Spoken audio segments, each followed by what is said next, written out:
গল্পকথন by Kallol চ্যানেলে আপনারা শুনছেন রকিব হাসানের তিন গোয়েন্দা সিরিজের গল্প ভীষণ অরণ্য। আজ পঞ্চম পর্ব। বোয়ার প্রথম কাজ ভাইসের মতো কঠোরভাবে শিকারকে কামড়ে ধরা, সেটা ধরেছে। এরপর দ্রুত মাস্তুল থেকে শরীর খুলে এনে পেঁচিয়ে ধরবে। ইতিমধ্যে খুলতে শুরু করেছে প্যাচ। শিকারকে পেঁচিয়ে ধরে চাপ দিতে শুরু করবে, হাড় মাংস ভর্তা করে পিণ্ড বানিয়ে ফেলবে। তারপর শুরু হবে গেলা। অনেক অনেক সময় লাগিয়ে গিলবে, আস্তে আস্তে ধীরে ধীরে। শিকারকে পেঁচিয়ে ফেলার আগে কিছু করা দরকার, কিন্তু কি করবে? আর কোনো উপায় না দেখে বোয়াকে ভয় দেখানোর জন্য তার মাথার কাছে বন্দুকের ফাঁকা আওয়াজ করল কিশোর। আরে, না বুঝে বলল মুসা, এত কাছ থেকে মিস? ইয়া বড় ছুরি হাতে ছুটে এলো জিবা। আরে না না, বাধা দিল কিশোর, জ্যান্ত ধরব। লাফিয়ে নৌকায় উঠে দড়ি আনতে ছুটল, কিন্তু দড়ি নিয়ে ফিরে এসে দেখল অবস্থা অন্যরকম হয়ে গেছে। সাপের লেজ গিয়ে বাড়ি লেগেছিল ঘুমন্ত ইগনের মাথায়। ব্যাস, আর যাবে কোথায়? রাগের মাথায় লেজটায় কামড়ে ধরেছে ডাইনোসর। ছাড়ানোর সাধ্য নেই বোয়ার, খালি গড়াগড়ি করছে। তার পাকের মধ্যে পড়ে বেচারা নাকুর অবস্থা শোচনীয়। বেরোতে পারছে না, গলা ব্যথা করে ফেলছে চেঁচিয়ে। কিছু একটা করা দরকার, থামাতে হবে ওগুলোকে। কিভাবে থামাবে ভেবে কুল কিনারা পাচ্ছে না কিশোর। লেজ ছাড়াতে না পেরে বোয়াও গেল ক্ষেপে, ডাইনোসরকে আক্রমণ করে বসল। এ যেন বিউটি আর বিস্টের লড়াই। মাঝখান থেকে নাকুর হয়েছে মহা বিপদ। কিশোর বুঝতে পারছে, তাড়াতাড়ি কিছু করতে না পারলে অন্তত দুটো জীবকে খোয়াতে হবে, নাকু এবং দুই দানবের যে কোনো একটাকে। দড়ি হাতেই রয়েছে, কিন্তু ফাঁস পরানোর উপায় নেই। সমস্যাটা সমাধান করে দিল মুসা। লাফিয়ে গিয়ে পড়ল লড়াইয়ের মাঝে। টেলিভিশনে দেখেছে কি করে খালি হাতে বড় অজগর ধরা হয়। সব সাপেরই ঘাড়ের কাছে বিশেষ নার্ভ সেন্টার থাকে, সাপের সবচেয়ে দুর্বল জায়গা। দুই হাতে বোয়ার ঘাড় চেপে ধরল সে, বুড়ো আঙুল দিয়ে টিপে টিপে খুঁজতে লাগলো নার্ভ সেন্টার। ঝাড়া মেরে ছুটে যাওয়ার চেষ্টা করলো সাপ, গিয়েছিল আরেকটু হলেই, কিন্তু হঠাৎ বোধহয় চাপ লাগলো নার্ভ সেন্টারে। পলকের জন্য অবশ হয়ে গেল ওটা, স্থির। এই সুযোগে আরো ভালো মতো ঘাড় চেপে ধরল মুসা, টেনে সরিয়ে নিয়ে এলো ডাইনোসরের কাছ থেকে। ইন্ডিয়ানরাও যোগ দিল মুসার সঙ্গে। সাপের বিভিন্ন জায়গায় চেপে ধরল ওরা। ঢিল পেয়ে আরো ভালো মতো ধরার জন্য কামড় খুলল ডাইনোসর, কিন্তু আর সুযোগ পেল না। ঝটকা দিয়ে লেজ সরিয়ে নিয়েছে বোয়া। পাক খুলে যাওয়া ইতিমধ্যে নাকু বেরিয়ে সরে গেছে নিরাপদ জায়গায়। কুই কুই করছে আর সুর বোলাচ্ছে শরীরের এখানে ওখানে। এক ইন্ডিয়ানের গায়ে লেজ দিয়ে সপাসপ বাড়ি মারতে লাগলো বোয়া। ব্যথায় চেঁচিয়ে উঠল লোকটা। ছুটে গিয়ে লেজ চেপে ধরল রবিন, রাখতে পারল না। টানের চোটে গড়িয়ে পড়ল পাটাতনের উপর। মাথাটা ধরে রাখতে পারছে না মুসা। ঘাড় ঘুরিয়ে বিশাল হা করে তাকে কামড়াতে চাইছে বোয়া। ঘামে পিচ্ছিল হাত, শত চেষ্টা করেও নার্ভ সেন্টারটা আর খুঁজে পাচ্ছে না। শুয়ে থেকে আবার লেজ চেপে ধরল রবিন। তাকে সাহায্য করতে এগোলো কিশোর। হুমড়ি খেয়ে এসে পড়ল লেজের উপর। ছেড়ে দেওয়ার আগে আরেকবার শেষ চেষ্টা করল মুসা। অবশ হয়ে গেল আবার বোয়া। পাওয়া গেছে। আনন্দে আরো জোরে টিপে ধরল মুসা। পাটাতনে ফেলে সাপটাকে চেপে ধরল সবাই। ঠিক কোন জায়গায় চাপ দিতে হয় জেনে গেছে মুসা। আঙুলের চাপ সরাচ্ছে না। ধরলাম তো, কিন্তু রাখি কই? হাঁপাতে হাঁপাতে বলল কিশোর। আঙুল তুলে মন্টেরিয়ায় টলডো দেখালো জিবা। তাই করা হলো। সাপটাকে তুলে নিয়ে টলডোতে ভরে দরজা আটকে দেয়া হলো। হ্যাঁ, বেশ ভালো জায়গা পেয়েছে, বলল কিশোর। বড় বজ্রের পাটাতনে টলডোর ছাতে জিরাতে বসল সবাই। একটি মাত্র সাপ ঘাম ঝরিয়ে ছেড়েছে এতগুলো লোকের। হারি বাপরে, এত শক্তি! ফোঁস করে নিঃশ্বাস ফেলছে মুসা। টলডোর বেড়া না ভেঙে পালায়? না, তা করবে না। পানিকে ভয় পায়, তবে বলাও যায় না, শান্ত করে ফেলা দরকার, রবিন বলল। শান্ত? মুখ তুলল মুসা। কিভাবে? পেটে খিদে ওটার, জবাব দিল কিশোর। পেট ভরাতে হবে, তাহলেই দিন কয়েকের জন্য চুপ। বোয়ার খাবারের সমস্যা নেই। বুনো জানোয়ার চলাচলের পথে মাটিতে গর্ত করে ফাঁদ পেতে সহজেই একটা অল্প বয়সী পেকারি ধরে নিয়ে এলো ইন্ডিয়ানরা। টলডোর দরজা খুলে জানোয়ারটাকে ভেতরে ঠেলে দিয়েই আবার বন্ধ করে দিল।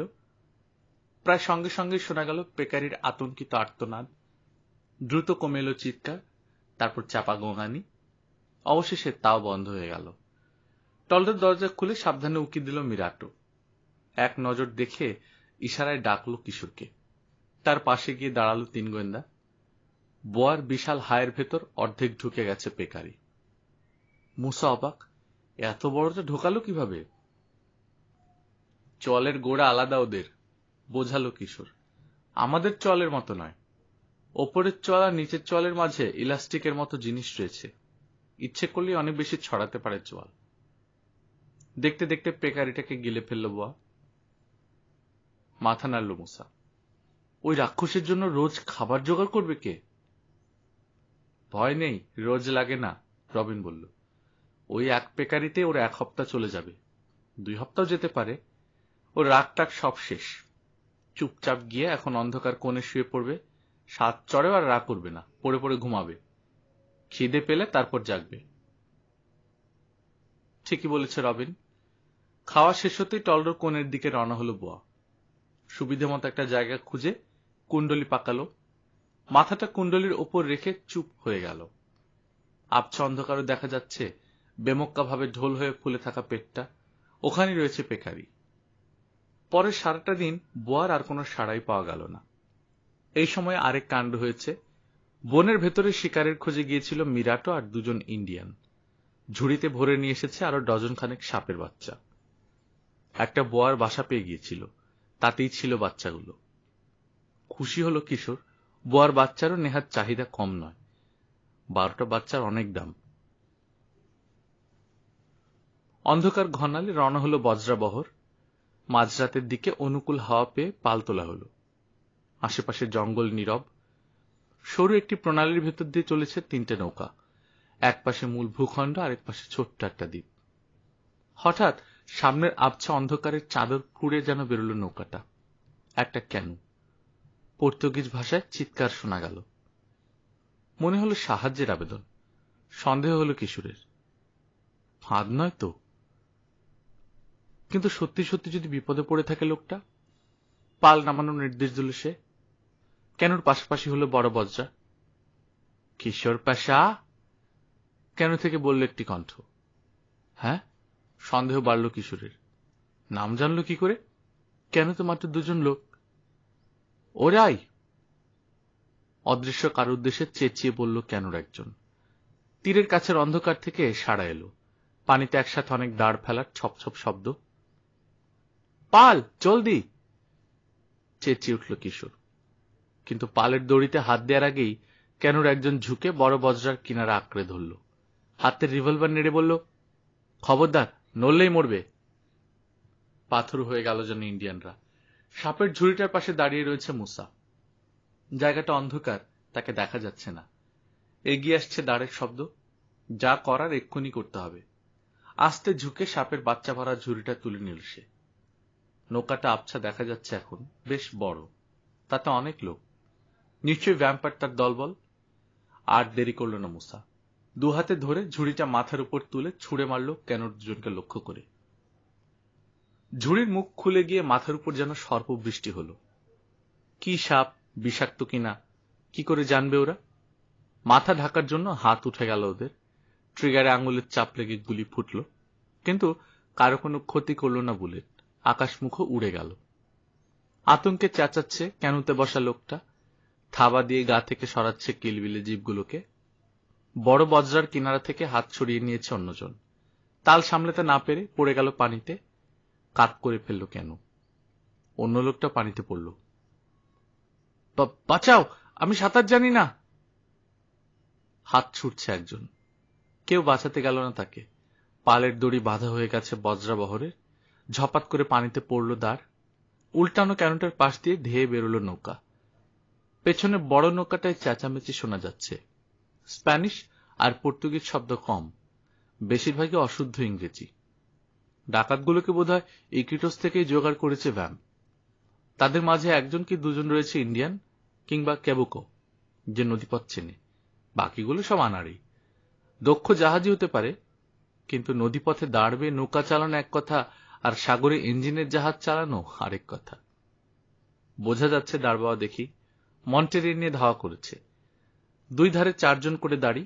বেশি ভিড় বলা যাবে না, কিন্তু এতেই গোলমাল করছে ওরা। দাঁড়ে দাঁড়ে লাগিয়ে দিচ্ছে, ফলে ব্যাহত হচ্ছে নৌকা বাওয়া। একে অন্যকে দোষ দিচ্ছে, গালাগাল করছে মুখ খারাপ করে। পানিতে পড়া দুজনকে তোলার জন্য থামতে হলো ভ্যাম্পকে। ক্যানোটা সোজা করে বাঁধল মন্টেরিয়ার সঙ্গে। সময় নষ্ট হলো তাতে। থ্যাংক ইউ মুসা, এতক্ষণে বলল কিশোর। মুসা বুদ্ধি করে সাপের ঝুড়ি ছুঁড়ে মারতেই করে বেঁচেছে, কিন্তু স্বস্তি বেশিক্ষণ থাকলো না। ঝাঁকে ঝাঁকে বুলেট ছুটে এলো মন্টেরিয়া থেকে। প্রচন্ড রাগে যেন এলো পাতাড়ি ছুটতে লাগলো। শক্তিশালী রাইফেল শুনেই বোঝা যায় 500 ফুট দূরত্ব কিছুই না ওগুলোর জন্য। বড় বজ্রার গোলের কাছে কাঠের চলটা উঠাল একটা বুলেট। টলডোর ছাদ ফুঁড়ে গেল আরেকটা। একটা এসে ভেঙে দিল মঞ্চের এক পা। বেকায়দা ভঙ্গিতে সামনে কাত হয়ে গেল মঞ্চটা। হাল ছেড়ে লাফ দিয়ে নেমে এলো জিবা। সাই করে নাক ঘুরে গেল বড় বজ্রার।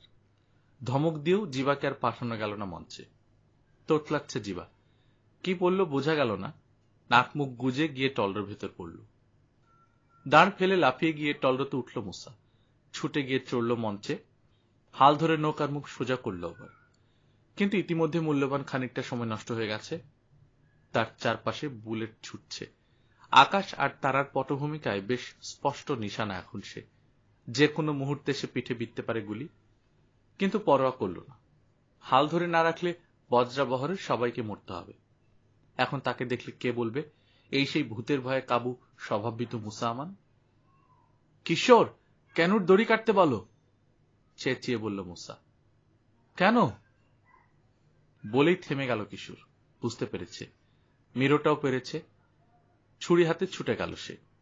সরু খালে 25 ফুট লম্বা কেন আড়াআড়ি পড়ে থাকলে ওটা না সরিয়ে কোনো নৌকা যেতে পারবে না। দড়ি ধরে কেনটাকে কাছে নিয়ে এলো মিরাটো। কয়েক পোঁচে দড়ি কেটে ফেলল। কেনুর গলি ধরে ধাক্কা লাগালো জোরে। আধ চক্কর ঘুরে আড়াআড়ি হয়ে গেল কেন। ভাসতে লাগলো খাল জুড়ে। মিনিট খানেক দেরি করাবে, বিড়বিড় করল মুসা। তার কথার জবাবেই যেন ছুটে এলো বুলেট। প্যান্টের হাঁটুর উপরে কাপড়ের প্রচন্ড ঝাঁকুনি লাগলো। অল্পের জন্য বেঁচে গেল উরু। মনে মনে বলল, কেনটা যেন না দেখে। সময় মতো চোখে না পড়লে জোরে এসে তাতে ধাক্কা খাবে মন্টেরিয়ার গলুই। ভেঙে যাওয়ার সম্ভাবনা 16 আনা। সময় মতো দেখল ভ্যাম, কিন্তু বেশি মাতব্বরি করতে গিয়ে বিপাকে পড়ল। সময় নষ্ট হবে, তাই কেন না সরিয়ে ওটার এক গলুই ঠেলে সরিয়ে বেরিয়ে আসার চেষ্টা করল। আসতে পারত যদি মাল্লারা আনাড়ি না হতো। বুনো চিৎকার করে উঠল নৌকা বোঝাই ডাকাতেরা। তাদের চিৎকার ছাপিয়ে শোনা গেল আরেকটা কণ্ঠ। পর্তুগিজ ভাষায় হুঁশিয়ার করছে, বোধহয় ইন্ডিয়ান, যে এই এলাকা চেনে। পানিতে দাঁড়ের খোঁচা মেরে মন্টেরিয়াকে সরানোর প্রাণপণ চেষ্টা করল ওরা, পারল না। বালির চড়ায় নৌকার তলা ঘষা খাওয়ার তীক্ষ্ণ খচখচ শব্দ দূর থেকে শোনা গেল। কাত হয়ে গেল নৌকা। পালের জন্য আরো বেশি কাত হয়ে পানিতে ডুবে গেল একটা পাশ। মাল্লাদের কিছু চড়ায় ছিটকে পড়ল, কিছু পানিতে। জোরে জোরে টানো দাঁড়, পালানোর এই সুযোগ, মঞ্চ থেকে চেঁচিয়ে উঠল মুসা। গুলি বন্ধ হয়েছে দেখে আবার গিয়ে হাল ধরল জিবা। অন্ধকারে আঁকাবাঁকা খাল ধরে তীব্র গতিতে ধেয়ে চলল বজ্রাবহর। ধীরে ধীরে পেছনে পড়ল ডাকাতদের উত্তেজিত চেঁচামেচি। একটা সময় আর শোনা গেল না। হাঁপ ছাড়ল নৌকা সবাই। কিন্তু এই অবস্থা বেশিক্ষণ থাকবে না, জানে কিশোর। নৌকা সোজা করে নিয়ে খানিক পরে আবার ছুটে আসবে ভ্যাম্পের দল। যত খারাপ মাল্লাই হোক, ওরা সংখ্যায় বেশি। তাছাড়া মন্টেরিয়া হালকা নৌকা, ভারী ব্যাটালাওয়ের চেয়ে দ্রুত গতি। তার উপর ব্যাটালাও একা চলছে না, টেনে নিতে হচ্ছে আরেকটা নৌকাকে, বোঝা তো আছেই। কাজী ভ্যাম্পের নৌকার সঙ্গে পাল্লা দিয়ে বজ্রাবহরের পারার কথা নয়। পালের উপর বিশেষ ভরসা নেই। অনুকূল হাওয়া না থাকলে পাল অকেজো। আর খালি যদি সামনে ছোটার ব্যাপার হতো তাহলে একটা কথা ছিল। পথে পথে থামতে হবে তাদেরকে, জানোয়ার ধরার জন্য। ধরতে যদি নাই পারল, এই অভিযানই বৃথা। যা উঁচু মাস্তল, লুকাবে কোথায় নৌকা দুটোকে? খাল দিয়ে বেরিয়ে এসে আবার চওড়া নদীতে পড়ল বজ্রাবহর। প্রায় 5 মাইল চড়া এখানে নদী। সামনে আরো চড়া হয়েছে, যেন অকুল পাথর। মাঝে একটা দ্বীপও আর চোখে পড়ছে না। দিনের বেলা এই খোলা নদীতে রাইফেলের সহজ নিশানায় পরিণত হবে ওরা। উষার আগমন ঘোষণা শুরু করলো পাশের জঙ্গলের পশু পাখি। পূব আকাশে মলিন হয়ে এলো তারার আলো। ধূসর ঠান্ডা আলো ফুটতে শুরু করেছে দিগন্ত রেখা বরাবর। তার খানিক ওপরে মেঘের গায়ে রঙের ছোঁয়া লাগলো। গাঢ় থেকে গাঢ়তর হলো লাল, তারপর হঠাৎ করে যেন ঝাঁপি খুলে বেরিয়ে এলো টকটকে লাল সূর্য। বজ্রাবহরের পেছনে দূরে কালো একটা বিন্দু দেখা যাচ্ছে। নিশ্চয়ই ভ্যাম্পের মন্টেরিয়া। ওটা যখন এরা দেখতে পাচ্ছে, ওদের জন্য বজ্রাবহর দেখতে পাওয়া আরো সহজ। চওড়া হওয়া যেন শেষ হবে না নদী। এখনই এক তীর থেকে আরেক তীর 10 মাইল হয়ে গেছে। ম্যাপে দেখল কিশোর, সামনে একগুচ্ছ দ্বীপ থাকার কথা, তারপর আবার খোলা নদী। এক জায়গায় নীল মোটা একটা রেখা মূল ভূখণ্ডের ভেতর দিয়ে এঁকে বেঁকে গেছে।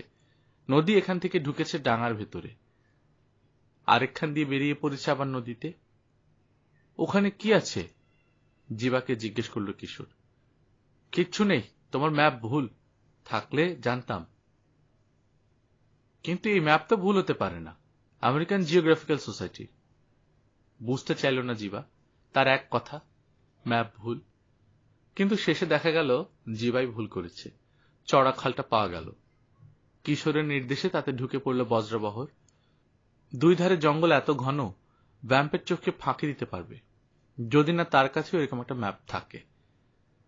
পানির ভেতর থেকে গজিয়ে উঠেছে বড় বড় গাছ। খাড়া উঠে গেছে 200 ফুট।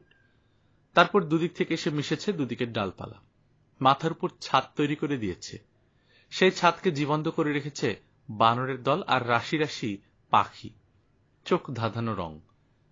বাতাস নেই এখানে, পাল তুলে রাখার কোনো মানে হয় না। নামিয়ে ফেলা হলো। পানিতে ঢেউ নেই, কাচের মতো স্বচ্ছ, দাঁড় বাওয়া সহজ। এগিয়ে চলেছে বজ্রাবহর। ভেসে থাকা কুমিরের নাকে ঢেউ লাগছে, বিচিত্র শব্দ করে তলিয়ে যাচ্ছে ওগুলো। এক জায়গায় ধ্যানমগ্ন হয়েছিল দুটো জ্যাবিরু সারস। নৌকা দেখে ধ্যান ভাঙল। এক পায়ের জায়গায় 2 পা দেখা দিল। পাশ দিয়ে যাওয়ার সময় ওদের সঙ্গে কথা বিনিময় হলো লম্বুর। আরে দেখো দেখো, পানির উপর দৌড়াচ্ছে গিরগিটি। আঙুল তুলে দেখালো মুসা। দাঁড় বাওয়া থামিয়ে অদ্ভুত জীবটাকে দেখল সবাই। লেজ সহ 3 ফুট লম্বা, পেছনের 2 পা আর লেজের উপর ভর, সামনের 2 পা তুলে রেখেছে অনেকটা মোনাজাতের ভঙ্গিতে।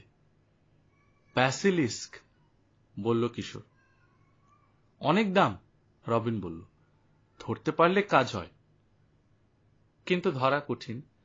পানির উপর দিয়ে লাফিয়ে লাফিয়ে দৌড়ে যাচ্ছে এক পাড় থেকে আরেক পাড়ে, আবার আসছে এ পাড়ে, খাবার খুঁজছে। আসছে যাচ্ছে নৌকার সামনে দিয়েই, কারো দিকে খেয়াল নেই, নিজের কাজে ব্যস্ত। আরেকবার নৌকার সামনে দিয়ে যাওয়ার সময় ঝাঁপ দিল মিরাটো। পড়ল গিরগিটিটার উপর, তলিয়ে গেল। খানিক পরে আবার যখন ভেসে উঠল, দেখা গেল তার হাতে ছটফট করছে ব্যাসিলিস্ক। গলায় দড়ি লাগিয়ে বড় বজ্রার টলর ভেতর একটা খুঁটিতে বেঁধে রাখা হলো জীবটাকে। বাধা না থাকলে ঝামেলা করে, তাই মোট 4টে জীবকে বেঁধে রাখা হয়েছে এখন। লম্বুর ঠ্যাঙে শুরু থেকে দড়ি ছিল। বোয়ার সঙ্গে গোলমাল করার পর নাকু আর ডাইনোসরের গলাতেও দড়ি পড়েছে। খালটা 8 মাইল লম্বা। শেষ হল একটা মোহনায়, ন্যাপো আর অ্যামাজনের মিলনস্থল। ভ্যাম্প পিছে পিছে খাল ধরে আসছে কিনা জানে না কিশোর। সরাসরি অ্যামাজন ধরে আর যেতে চাইল না, তার চেয়ে বায়ে মোড় নিয়ে ঢুকে যাবে ন্যাপো নদীতে। খোলা অ্যামাজন ধরে গেলে ডাকাতদের চোখে পড়ার সম্ভাবনা বেশি। নদীটার বড় একটা বাঁক ঘুরতেই গাছপালা আড়াল করে ফেলল বজ্রাবহরকে। অ্যামাজন থেকে আর দেখা যাবে না। আরো খানিক দূরে গিয়ে শান্ত একটা বাঁকের কাছে নৌকা বাঁধার নির্দেশ দিল কিশোর। দিনটা ওখানেই কাটাবে। তীর ঘেঁষে নৌকা রাখলে বোয়া নেমে যেতে পারে, তাই রাখা হলো 20 ফুট দূরে। কিন্তু এত দূরেও গভীরতা বড়ই কম, মাত্র হাঁটু পানি ওখানে। নিচে নরম বালি, কাদা নেই। পানি ভেঙে সহজেই হেঁটে গিয়ে ওঠা যাবে ডাঙায়। আগে নামল মুসা, ডাঙায় উঠল এবং উঠেই জড়ালো গোলমালে। হা হয়ে গেছে মুসা, চোখ তুলল, বিশ্বাস করতে পারছে না। এইরকম জীব আছে দুনিয়ায়, এই চেহারার? ভালুকের মতো পেছনে 2 পায়ে ভর দিয়ে দাঁড়িয়েছে, শরীরটাও গলা পর্যন্ত ভালুকের মতো। কিন্তু গলার উপরে কিসের সঙ্গে তুলনা করবে? সুর? না না, তাও না। মাথা নেই, মুখ নেই, চোয়াল নেই, মোটা একটা নল যেন ঘাড়ের সঙ্গে জুড়ে দেওয়া হয়েছে। আগাটা সরু, তাতে গোল ছিদ্র। সেটা দিয়ে ক্ষণে ক্ষণে বেরোচ্ছে লকলকে, হ্যাঁ বোধহয় জিভি। পেশিবহুল বিশাল দুই শক্তিশালী বাহু, থাবা কিংবা আঙ্গুল নেই। তার জায়গায় ইঞ্চি চারেক বাঁকা নখ। ওই নখ দিয়ে মানুষের সমান উঁচু কঠিন উইয়ের ঢিবি এত সহজে চিরছে যেন ছুরি দিয়ে মাখন কাটছে। পিলপিল করে বেরোচ্ছে উই, 2 ফুট লম্বা, লাল সাপের জিভের মতো জিভে আটকে পোকাগুলোকে নলের ভেতর চালান করছে জিভটা। নাক মুখ দুইয়ের কাজই করে তার নল। মুসার পাশে এসে দাঁড়ালো কিশোর। জায়ান্ট অ্যান্ট ইটার, ফিসফিসিয়ে বলল, ধরতে পারলে কাজ হয়। পিঁপড়ে খেকেও এত বড় হয়? হয়, পেছন থেকে বলল রবিন।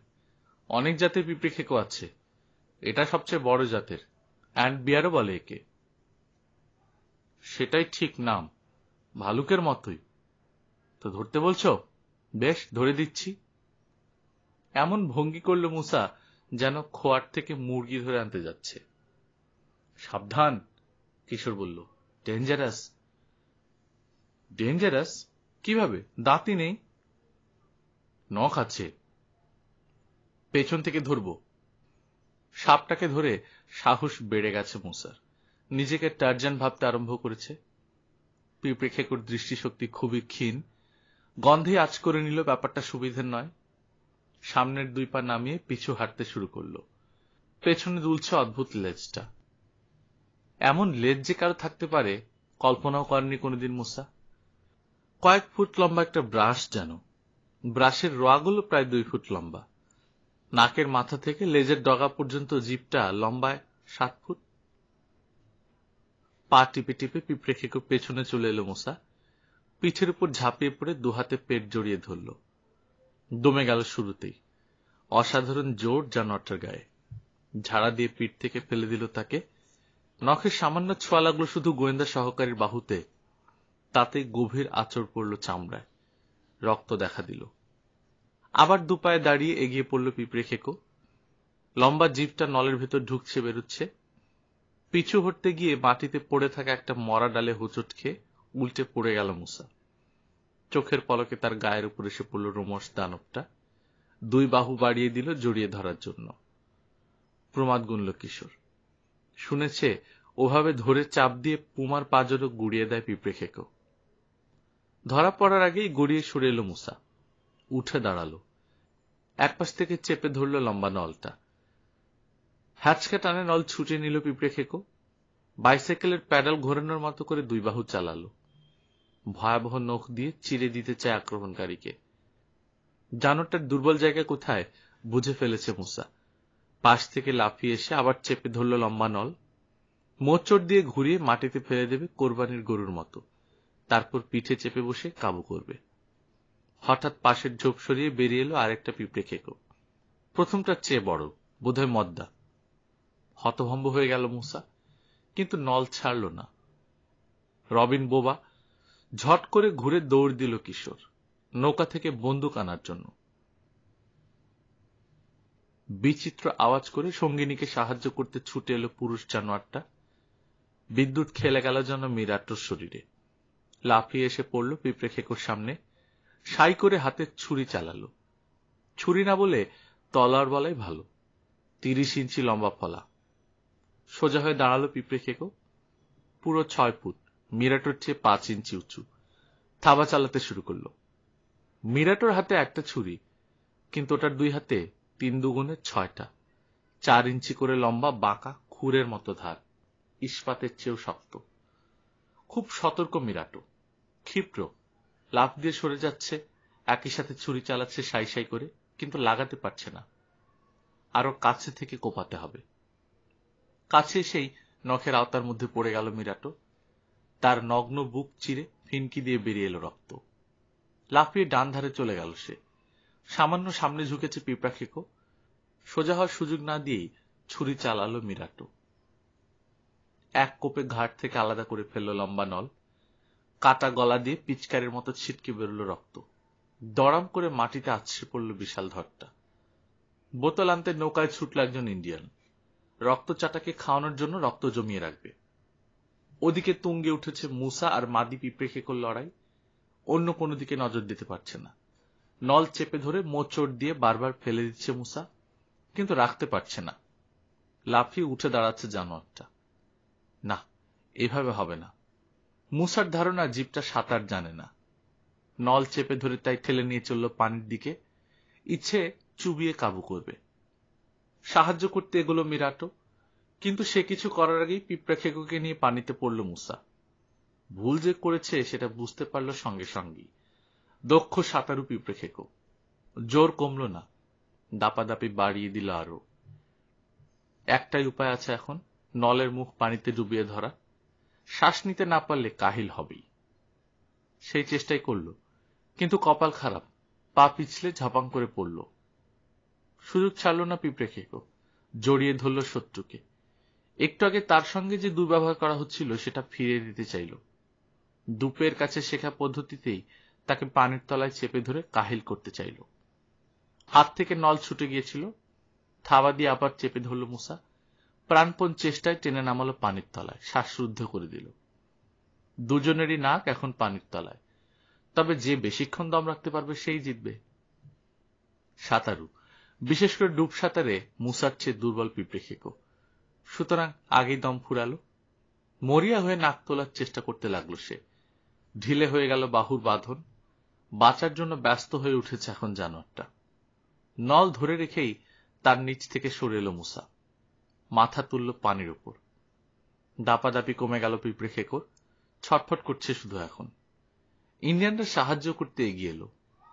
ধরে ফেলা হলো পিঁপড়ে খেকোকে, বেঁধে এনে তোলা হলো বড় বজ্রায়। বালির চড়ায় চিত হয়ে শুয়ে পড়েছে মুসা, ফোঁস করে নিঃশ্বাস ছাড়ছে। তাড়াতাড়ি গিয়ে মলম আর আয়োডিন নিয়ে এলো রবিন। মুসার ক্ষতগুলো পরিষ্কার করতে বসল। দারুণ দেখিয়েছ, স্কুলে গিয়ে বললে বিশ্বাসই করবে না কেউ, হেসে বলল কিশোর। প্রশংসায় খুশি হল মুসা। ধরতে বলেছ ধরে দিয়েছি, আমি আর কিছু জানি না। খাওয়ানোর দায়িত্ব তোমাদের। ওর জন্য রোজ 4-5 কেজি পিঁপড়ে জোগাড় করবে কে? পিঁপড়ে লাগবে না, চিড়িয়াখানায় মাংসের কিমার সঙ্গে কাঁচা ডিম মেখে খাওয়ায়, তাই খাওয়াবো। রাখবে কোথায়? বজরাতেই। শান্ত স্বভাবের জানোয়ার, দুর্ব্যবহার না করলে রাগে না। দুদিনেই পোষ মেনে যাবে। মরা জানোয়ারটাকে কেটে রান্না করল ইন্ডিয়ানরা। কিশোর এক টুকরো মুখে দিয়েই থু করে ফেলে দিল। মুখে দিয়ে মুখ বাঁকা করে ফেলল মুসা। এ হে, একেবারে সিরকা। এর চেয়ে কাঁচা পিঁপড়ে খাওয়া সহজ। রবিন মুখেই দিল না। ইন্ডিয়ানরা খেল। পিঁপড়ে খেকোর মাংস নাকি রোগ সারায়। আগুন আগুন!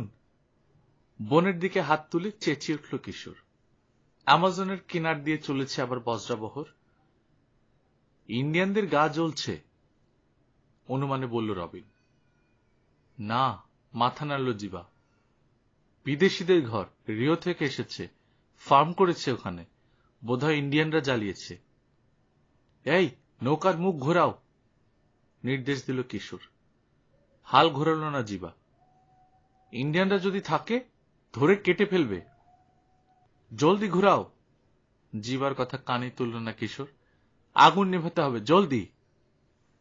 কথা শুনল না জিবা, আগের মতোই হাল ধরে রইল। মঞ্চে উঠে ধাক্কা দিয়ে তাকে শরীরে হাল ধরল মুসা, ঘুরিয়ে দিল নৌকার গলুই। বিড়বিড় করতে করতে মঞ্চ থেকে নেমে এলো জিবা। তীর থেকে কয়েক ফুট দূরে নোঙর ফেলা হলো। মাটিতে গলুই ঠেকিয়ে রাখলে বন্দীরা পালাতে পারে, সেই জন্য এই সতর্কতা। তীরে নামলো সবাই।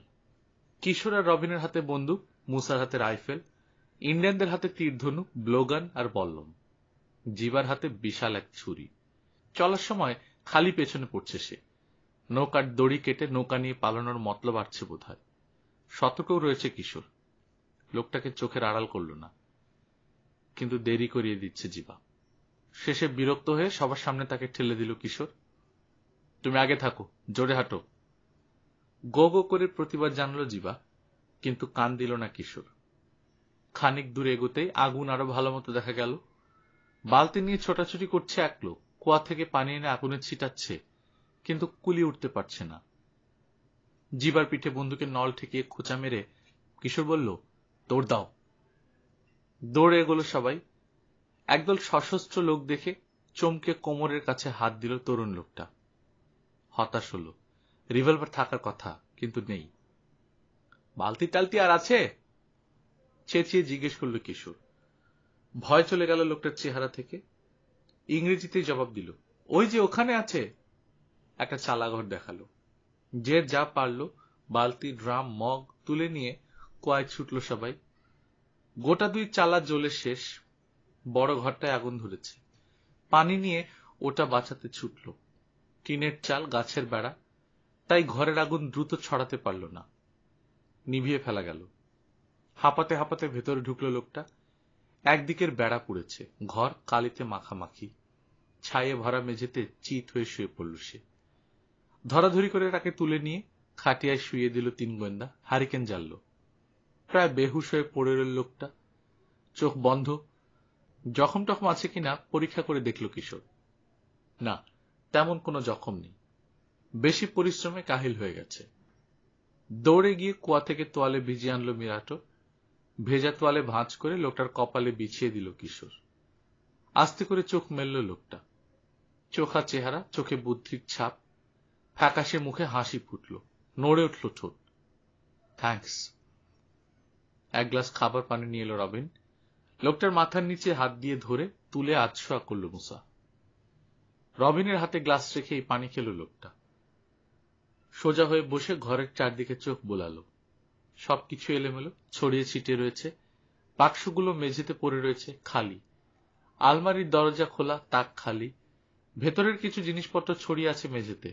বোঝা গেল ডাকাতি হয়েছে। লুট করে নিয়ে গেছে জিনিসপত্র। মূল্যবান কিছুই রেখে যায়নি ডাকাতরা। মেঝেতে আর কিছু কাগজে রক্ত লেগে আছে। একটা মানিব্যাগ পড়ে আছে দেখে তুলে নিয়ে খুলল কিশোর। খালি। একটা চেয়ার উল্টে পড়ে আছে, পায়ায় রক্ত। মারামারি হয়েছিল মনে হচ্ছে। মাথা নোয়ালো লোকটা। হ্যাঁ, গলায় জোর নেই। একাই থাকেন? আবার মাথা নোয়ালো। খুব বিপজ্জনক জায়গা, ইন্ডিয়ানদের এলাকা না? ডাকাতরা ইন্ডিয়ান নয়। ইন্ডিয়ান নয়? তাহলে? থেমে গেল কিশোর। ভ্যাম্প নয় তো? কি ভাষায় কথা বলছে? ইংরেজি, অশুদ্ধ। আমাকে এসে জিজ্ঞেস করলো দুটো বড় নৌকা দেখেছে কিনা, জানোয়ার বুঝাই। বললাম দেখিনি। খাবার চাইল। 8-10 জন লোকের কম লাগে, তাও যা পারলাম দিলাম। আরো চাইল। শেষে আমার সমস্ত সাপ্লাই কেড়ে নিল। বাধা দেয় আমাকে ঘুষি মেরে ফেলে দিল দৈত্যটা। ভ্যাম্পায়ার বাদুরের মতো চেহারা। তুমি জানলে কি করে? আমাদের পিছু নিয়েছে ওরা। মেঝের রক্ত দেখিয়ে জিজ্ঞেস করল কিশোর। ভ্যাম্পের? না, আরেকটার। আমার বন্দুক টন্দুক আগে কেড়ে নিয়েছে। দৈত্যটাকে ছুরি মারতে গেলাম, সরে গেল, আর ছুরি গাঁথল তার পেছনের লোকের গায়ে। রাগে ওই বাটায় আগুন লাগিয়েছে ঘরে। আমার সবকিছু নিয়ে চলে গেছে। আমাকে ফেলে গেছে কষ্ট পেয়ে মরার জন্য। দেখে তো ইংরেজ মনে হচ্ছে না আপনাকে, কিন্তু ইংরেজি তো ভালোই বলছেন। আমি ব্রাজিলিয়ান, নাম বুয়েনো ল্যান্সো। রিওতে স্কুলে ইংরেজি শিখেছি। বসে থাকতে কষ্ট হচ্ছে। শুয়ে পড়ল আবার লোকটা। কয়েক সেকেন্ড জিরে নিয়ে বলল, রিওতে এখন স্লোগান, দেয়ালে দেয়ালে পোস্টার, গো ওয়েস্ট ইয়াং ম্যান। আমাদের সরকার চায় এই পতিত অঞ্চলটাও আবাদ হোক। তাই আমি চলে এসেছি এখানে। হয়তো বোকামি করেছি। চোখ বুঝল ল্যান্সো। খানিক পরে মেলল আবার। ম্লান আলোয় জলজল করছে চোখের তারা। নিজেকে যেন সান্ত্বনা দিল। না, বোকামি করিনি। নতুন দুনিয়া খুঁজতে বেরিয়ে কলম্বাস কি বোকামি করেছিলেন? আমেরিকানরা যদি মনে করত পশ্চিমে যাওয়া বোকামি, তাহলে কি গড়ে উঠত আজকের ইউনাইটেড স্টেটস? কোণে ভর দিয়ে কাত হয়ে কিশোরের দিকে তাকালো সে। জানো, এক বিরাট সম্ভাবনা লুকিয়ে আছে এখানে। পৃথিবীর বৃহত্তম পতিত জায়গা এটা। এর বেশিরভাগ জায়গাতেই মানুষ এখনো যায়নি। খনিজ আর বনজ সম্পদের সমৃদ্ধ অঞ্চল। শুধু এই এক অ্যামাজনই পৃথিবীর সব মানুষের মুখে খাবার দিতে পারে। এখানে এখন প্রতি বর্গ মাইলে একজনেরও কম মানুষ। লোক দরকার, বুঝেছ? অনেক লোক দরকার এখানে। অ্যামাজনকে আবাদ করতে পারলে দুনিয়ার মানুষ আর না খেয়ে মরবে না। যারা এখানে আগে এসে বসত করবে, কাজের লোক হলে তাদের কপাল খুলে যাবে, আমি লিখে দিতে পারি। ল্যান্সোর কথাতেই বোঝা যায় উচ্চশিক্ষিত। ঠিক আছে, পরে কথা হবে, বলল কিশোর। আপনি এখন বিশ্রাম নিন। শুয়ে পড়ল আবার ল্যান্সো, কিন্তু কথা বন্ধ করল না। দুনিয়ায় কেন তো হাহাকার জানো? কেন শান্তি নেই? মূল সমস্যাটা হলো ক্ষুধা। সেই ক্ষুধা মেটাতে পারবে অ্যামাজন, আর সেটা মিটলেই পৃথিবীতে শান্তি ফিরে আসবে। আপনি দুর্বল, ঘুমন। হাসি ফুটল ল্যান্সোর ঠোঁটে। পাগলের প্রলাপ ভাবছ তো? সকালেই বুঝবে মিছে কথা বলছি না আমি। এখানকার মাটিতে কি জাদু আছে বুঝবে। পোড়া বেড়ার দিকে তাকালো কিশোর। ভেঙে ফেলা আসবাবের উপর চোখ বোলালো। গান র্যাক। গান র্যাক খালি, একটা বন্দুকে নেই, সব নিয়ে গেছে। ড্রয়ারগুলি শূন্য, বাক্স খালি, মানিব্যাগ ফাঁকা। ফতুর করে দিয়ে গেছে আপনাকে, এখানে থাকবেন কি করে? চুপ করে রইল ল্যান্সো। আপনি শিক্ষিত লোক, কথা শুনে বোঝা যায়, কিছু মনে করবেন না। একটা ব্যক্তিগত প্রশ্ন করি, এখানে আসার আগে আপনি কি কাজ করতেন? রিওতে কলেজের লেকচারার ছিলাম। তাহলে আবার রিওতেই ফিরে যেতে পারেন। এখানে থেকে কি করবেন? নানা উটকো ঝামেলা, ডাকাত, ইন্ডিয়ান, আর এই ভীষণ জঙ্গলে একা কারো পক্ষে কিছু করা সম্ভব না। আমি আপনাকে আর কি বোঝাবো? আপনি আমাকে পড়াতে পারেন। এক কাজ করুন, কাল চলুন আমাদের সঙ্গে। ল্যান্সোর শুয়োরের খোয়ার খালি, যা ছিল নিয়ে গেছে ভ্যাম। গোয়ালে একটা গরু নেই, জ্যান্ত নিতে পারেনি, জবাই করে মাংস নিয়ে গেছে, কিন্তু বাগান নিয়ে যেতে পারেনি।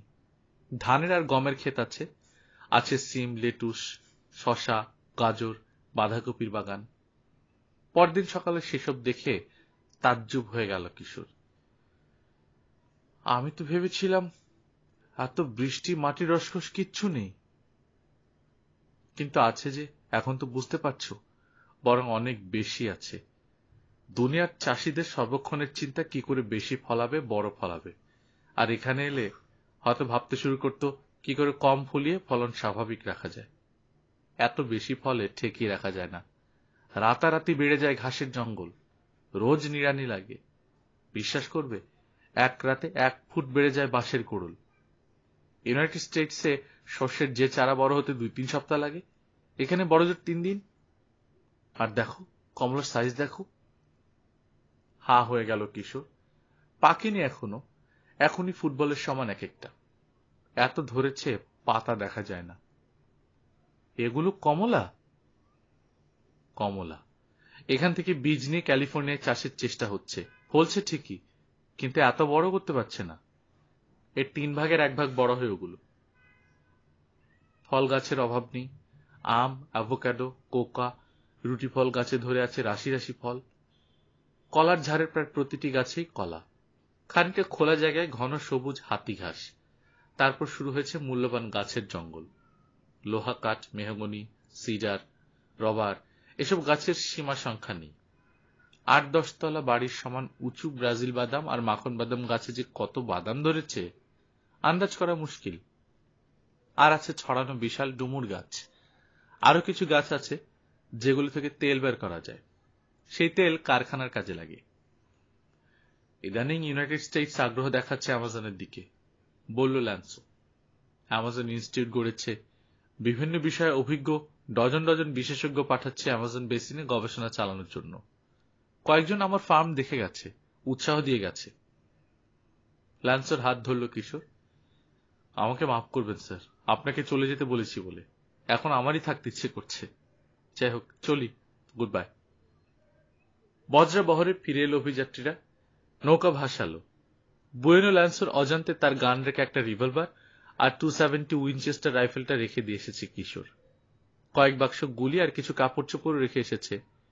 বিছানার উপর মানিব্যাগটা পাবে ল্যান্সো, তবে সেটা এখন আর খালি নয়, তাতে কিছু ডলার আছে। দিয়েছে যতটা, এনেছে তার চেয়ে অনেক বেশি। অসাধারণ ওই শিক্ষকের দুর্জয় সাহস আর প্রচন্ড আত্মবিশ্বাসের খানিকটা, যা ছাড়া টিকতে পারবে না এই ভয়াবহ অ্যামাজনে।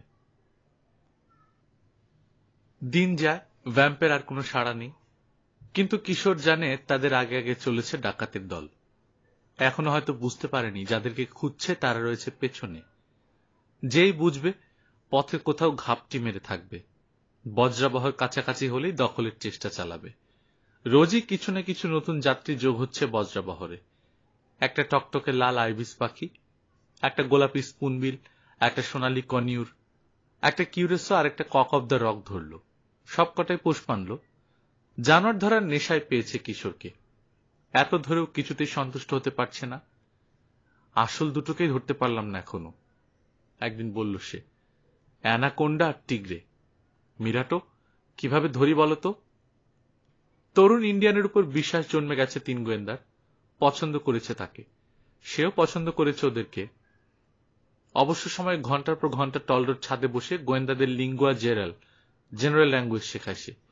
অ্যামাজনের প্রত্যেকটা ইন্ডিয়ান গোত্রেরই নিজস্ব ভাষা রয়েছে। এছাড়া একটা সাধারণ ভাষা চালু আছে যেটা অ্যামাজন বেসিনের সবাই জানে। এখানকার ইন্টারন্যাশনাল ভাষা বলা চলে। বাইরের যারা ওখানে বেড়াতে কিংবা থাকতে যায়, ওই ভাষা শেখা তাদের জন্য জরুরি। কারণ বেশিরভাগ ইন্ডিয়ানই পর্তুগিজ জানে না, আর ইংরেজি তো প্রায় কেউই জানে না। শীঘ্রই এল টিগ্রের দেখা পাবে, বলল মিরাটো। বাঘের রাজ্যে চলে এসেছি। এল টিগ্রে কিংবা জাগুয়ারের চেয়ে বাঘ বলাটাই সহজ, তাই না? মাথা ঝাঁকালো কিশোর। বাঘই তো ওটা। মুসা বলল। বাঘের সঙ্গে আবার কুস্তি করতে যেও না, হেসে মুসাকে বলল রবিন। সাপ আর পিঁপড়ে খেকো মনে করো না টিগ্রেকে, এক থাবায় টারজানগিরি খতম করে দেবে। হ্যাঁ, একমত হলো কিশোর। ভীষণ একরোখা, হাটে গুলি খেয়েও নাকি থামে না, শিকারের দিকে তেড়ে আসে, সহজে দম বেরোতে চায় না। ঠিকই বলেছে মিরাটো। বাঘের রাজ্যে ঢুকেছে ওরা। প্রায় রাতেই শোনা যায় গর্জন। কাছ থেকে ভয়ঙ্কর শোনায়। বাতাসে কাঁপন তোলে সেই শব্দ, সেই সঙ্গে বুকের ভেতরেও। একদিন রাতে দেখা দিল টিগ্রে। হ্যামকে শুয়ে আছে কিশোর। মুখ ফিরাতেই দেখে বাঘ 20 ফুট দূরে। তাকে দেখতে পায়নি বাঘটা। আগুনের কুণ্ডের দিকে চেয়ে আছে কৌতূহলী চোখে। বড় বড় হলুদ চোখ দুটো আগুনের মতোই জ্বলছে। খানিকক্ষণ দাঁড়িয়ে থেকে বেড়ালের মতো লম্বা হয়ে শুয়ে পড়ল। বেড়ালের মতোই হা করে জিভ বের করে হাই তুলল। বাঘের এই হঠাৎ আগমন আশা করেনি কেউ। খাঁচা রেডি হয়নি, জাল তৈরি নেই, লোকজন সব ঘুমাচ্ছে, কেউ নৌকায়, কেউ তার কাছাকাছি, হ্যামকে কিংবা মাটিতে। ওদের ডাকতে গেলে সতর্ক হয়ে যাবে বাঘটা। কিশোরের পাশে রাখা আছে বন্দুকটা, কিন্তু এত সুন্দর জীবটাকে গুলি করতে চায় না সে। 20 ফুট দূরে বাঘ শুয়ে আছে, ঘুমাতেও পারবে না। খুব তাড়াতাড়ি বাঘটার নড়ার ইচ্ছেও নেই, বোঝা যায়। আগুনে কাঠ ফেলতে উঠল একজন ইন্ডিয়ান। ঝট করে উঠে বসল বাঘ। বন্দুক হাতে চলে গেল কিশোরের। কিন্তু তেমন বিপদে না পড়লে গুলি করবে না। একে তো এই হ্যামক থেকে নিশানা ঠিক রাখতে পারবে না, তার উপর এক গুলি খেয়ে হয়তো কিছুই হবে না বাঘের। মাঝখান থেকে শান্ত বেড়ালটা উন্মত্ত শয়তান হয়ে যাবে। হ্যাঁ, এখন তো দেখে শান্ত বেড়ালই মনে হচ্ছে। কিশোর জানে মোটামুটি সব জানোয়ারই মানুষকে এড়িয়ে চলে। নিতান্ত বাধ্য কিংবা কোণঠাসা না হলে সহজে আক্রমণ করে না, জাগুয়ারও করে না। কিন্তু মানুষ খেকো হলে আলাদা কথা। ঘুমের ঘোরে কাঠ ফেলছে লোকটা। কাছে বসে আছে ভয়ঙ্কর এক জীব, তাকে লক্ষ্য করছে, খেয়ালই নেই তার। ঘামছে কিশোর, বন্দুকে হাত। এমন করে তাকিয়েছে কেন বাঘটা? মানুষ খেকো? কাজ শেষ করে আবার শুয়ে পড়ল লোকটা। বাঘটা শুয়ে পড়ল না। না, মানুষ খেকো বোধ হয় না। লোকটা নড়াচড়া করাতে সতর্ক হয়েছিল। হাঁপ ছাড়ল কিশোর। হঠাৎ পেছনের জঙ্গলে টাপিরের তীক্ষ্ণ নাকি ডাক শোনা গেল। চকিতে সেদিকে ঘুরে গেল হলুদ কালো বিশাল মাথাটা। নিঃশব্দে উঠে ঝোপের ভেতর হারিয়ে গেল বাঘ। অপেক্ষা করছে কিশোর। একসঙ্গে হুইসেল বাজলো এবং বাজ পড়ল যেন বনের ভেতর। তাপিরের তীক্ষ্ণ আর্তনাদ আর বাঘের ভীষণ গর্জন। কয়েক সেকেন্ড হুটোপুটির পর থেমে গেল সব শব্দ। ক্যাম্পে সবাই জেগে গেছে। বাঘে ধরল না? হ্যামক থেকে ভেসে এলো মুসার কম্পিত কণ্ঠ। ভাগ্যিস আগুন জ্বলছে, বলল রবিন। হ্যামক থেকে জানালো কিশোর কি হয়েছে। এরপর আবার ঘুমাতে দেরি হলো সকলেরই। সকালে নাস্তা সেরে বেরোলো অভিযাত্রীরা। বাঘের পায়ের ছাপ ধরে এগুলো। স্যুপ প্লেটের সমান বড় এক একটা ছাপ, গোল, পিরিচের কিনারে আঙুলের ছাপ স্পষ্ট, কিন্তু নখের দাগ নেই। হাঁটার সময় নখ ভেতরে লুকিয়ে রাখে জাগুয়ার, বেড়ালের মতো। দেখে মনে হয় পায়ে মখমলের প্যাড লাগানো, মুসা বলল। ওই প্যাড লাগানো থাবার থাপ্পড় খেয়েই বড় বড় ষাঁড়ের মেরুদণ্ড ভেঙে যায়, মিরাটো বলল। আগে আগে হাঁটছে সে, সে না থাকলে এই ছাপ অনুসরণ করে এগুতে পারত না তিন গোয়েন্দা। বুঝতই না কিছু। তাপিরকে যেখানে আক্রমণ করেছে বাঘটা, সেই জায়গায় এসে দাঁড়ালো ওরা। ঝড় বয়ে গেছে যেন। ঝোপের ডাল ভাঙা, লতা ছেঁড়া, পাতা ছেঁড়া, খানিকটা জায়গার ঘাস দোলে মুচড়ে রয়েছে, রক্ত লেগে আছে। কিশোর আশা করেছিল তাপিরের মরির অবশিষ্টটা দেখতে পাবে। হতাশ হলো, কিছুই নেই। তার মানে জাগুয়ার আর ফিরে আসবে না এখানে। শিকার কাহিনীতে পড়েছে মরির কিছু হাড়গোড় বাকি থাকলেও খাওয়ার জন্য ফিরে আসে বাঘ। কাছাকাছি ওত পেতে থাকে তখন শিকারী, ফাঁদ পেতে জানোয়ারটাকে ধরে কিংবা গুলি করে মারে। ধরার আশায় দলবল নিয়ে এসেছে কিশোর, লাভ হলো না। দেখো, হাত তুলো রবিন, নিশ্চয়ই ইন্ডিয়ানরা গেছে। ইন্ডিয়ানরা না, মিরাটো মাথা নাড়ল। বাঘ। এত চড়া? কটা বাঘ গেছে? একটাই, মুচকি হাসল মিরাটো। তাপির টেনে নিয়ে গেছে। অবিশ্বাস্য কাণ্ড। ঝোপের মাঝে ৩-৪ ফুট চওড়া একটা পথ করে রেখেছে, রোলার চালানো হয়েছে যেন ওখান দিয়ে। এত ভারীটাকে টেনে নিল। চোখের সামনে দেখছে আলামত, তবু মুসার বিশ্বাস হচ্ছে না। ওই পথ ধরে এগোলো ওরা, সাবধানে, খুব আস্তে আস্তে পা ফেলছে। যে কোনো মুহূর্তে মরির সামনে পড়তে পারে, হয়তো বাঘের সামনেও। কিন্তু আর শেষ হতে চায় না পথ। মাইল খানিক পেরিয়ে নদীর পাড়ে এসে পড়ল ওরা। চিহ্ন শেষ। ভুরু কুচকে তাকালো কিশোর। নদীটা কয়েক মাইল চওড়া। ওই নদী পেরিয়েছে? গালে আঙুল রাখল রবিন। পেরোলে অবাক হব না, মিরাটো বলল। এর চেয়ে বেশি ভার নিয়ে 7টা নদী পারি তো দেখেছি টিকটিকে। তবে মনে হয় এই বাঘটা তা করেনি। পানিতে নেমে শিকারকে খানিক দূর টেনে নিয়ে আবার এপারে কোথাও উঠেছে। এদিকেও হতে পারে, আবার ওদিকেও। হয়তো বউ বাচ্চা আছে, তাদের নিয়ে খাবে। এরকম ঘটনার কথা পড়েছে কিশোর। ঘোড়া মেরে ঘন ঝোপঝাড়ের মধ্য দিয়ে জাগুয়ারকে টেনে নিয়ে যেতে দেখেছে একজন বিখ্যাত ব্রাজিলিয়ান শিকারী, জেনারেল রন্ডন। শিকারীর চোখকে ফাঁকি দেওয়ার জন্য নদীতে নেমে কিনারের পানি দিয়ে টেনে টেনে নিয়ে গেছে খানিক দূরে, যাতে চিহ্ন না থাকে। তারপর আবার উঠে পানির ধারে একটা ঘন ঝোপে লুকিয়েছে ঘোড়াটাকে। তাপির নিয়ে যেখানে নদীতে নেমেছে জাগুয়ার, তার আশেপাশে কিছু দূর খোঁজাখুঁজি করলো মিরাটো, কিন্তু আর কোনো চিহ্ন চোখে পড়ল না। বিড়বিড় করল, নদীর ওপারেই চলে গেল নাকি? ক্যাম্পে ফেরার পথে জাগুয়ারের ক্ষমতার আরো নজির দেখা গেল। মাটি থেকে 6-7 ফুট উঁচুতে বিশাল এক গাছের বাকল ফালা ফালা। মিরাটো জানালো ওখানে নখ ধার করেছে টিগরে। নখের আঁচড়ে কয়েক ফুট নিচে খসখসে বাকল মসৃণ হয়ে গেছে। জানোয়ারটার পেটের ঘষাই হয়েছে ওরকম।